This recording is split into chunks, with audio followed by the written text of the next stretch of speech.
malunggay, alagbate, saluyot, isang pirasong sili, at tilapia. Yan ang ating lulutuin ngayon.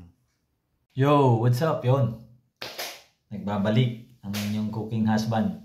So, for tonight's food, yun ang ating lulutuin. Malunggay, alagbate, saluyot at tilapia at may isang pirasong siling green. Sa siling green update lang, yan 3 piso na lang ang isa nito, nagmura na siya. Ha? Tapos nagmura na rin daw yung kamatis. 200 na lang yung kilo. Pero mahal pa rin syempre. 200 na lang yung kilo, hindi na 400 to 500. So, ang ating lulutuin ngayon ay sinabawang tilapia. Tapos piprito tayo. 4 na piraso lang to eh. 2 piraso pinahiwa ko sa gitna. 2 lang bawat isa. Kaya naman ang buntot piprituhin at ang ulo ay sasabawan. Kasi namimiss ko ng uling maggulay. Sana lang kumain si Mrs. dito sa ating sinabawang mga gulay with tilapia. So ngayon, hihimayin ko muna itong mga gulay, saka natin lulutuin. Basic lang naman to, tubig, sibuyas, kamatis, halo-halo na hanggang magpakulo, then luto na. So, pakita ko sa inyo mamaya kapag luluto na ang aking pagkain.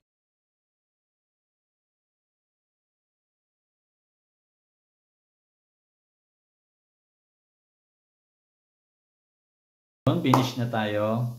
Tapos na natin ang paghihimay sa malunggay, alagbate at saluyot. Ngayon naman magpapainit na tayo ng tubig, magpapakulo na tayo. Tapos pag kumulo na, o kahit di pa kumukulo, pwede nang ilagay yung tilapia. Lagyan na natin yung tilapia natin, tapos yung siling green, sibuyas at kamatis. Pag kumulo yun, mga 2 minutes to 3 minutes na kulo, ilagay ko na ang gulay, asin, pampalasa, and then that's it. Yun ang katapusan ng pagluluto.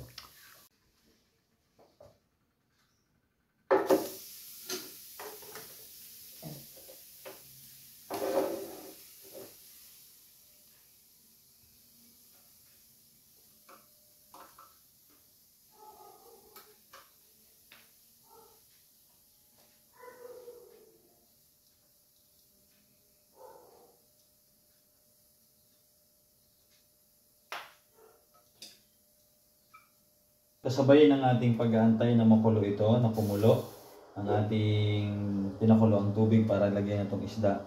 Pipirtuin naman natin itong ating buntot na ulam. Dito tayo sa kabila piprito. Painitin lang natin ang ating kawali. Sasahin yung 2. Ngayon na, kumukulo na siya. So, pwede na natin lagay ang tilapia. Daulo. Yan ang akin nung mamaya sisip-sipin. After nyan mamaya mga 2 to 3 minutes ako naman lalagay ang ating gulay. Dito lang guys sa gulay natin, make sure malilinis natin, mahugasan natin ng mabuti. Huwag natin tipirin sa tubig. Kasi hindi naman natin alam kung saan ito nanggaling, di ba? Kung malinis ba yung mga pinagkuhanan nito o pinagtaniman yan, o baka mamaya may mga uod-uod or hoops ng mga hayop, no? So make sure lang linisin natin maigi yan. Itong kumulo ng 3 minutes, mainit rin ang ating kawali. So, lagyan na tayo ng mantika. Yan. Ito na pala binibili namin mantika, maramihan. Yan ang gusto ni Mrs. So, lagyan na natin ang ating fish.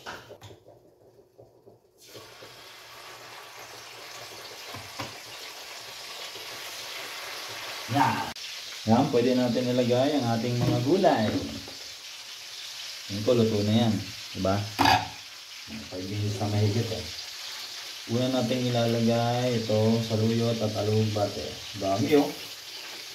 Matakaw kasi tayo dyan. Diba?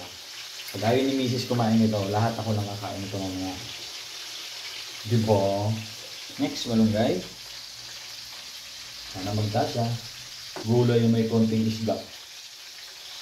Sinabawang gulay na may konting isda.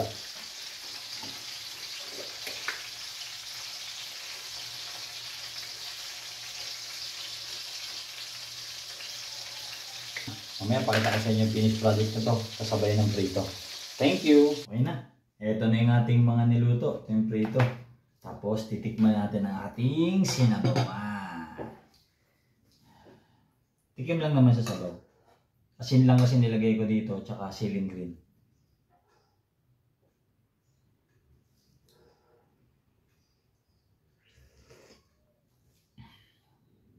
Pwede na. Hindi ko lang alam kung magugustuhan ni Boss, Mrs.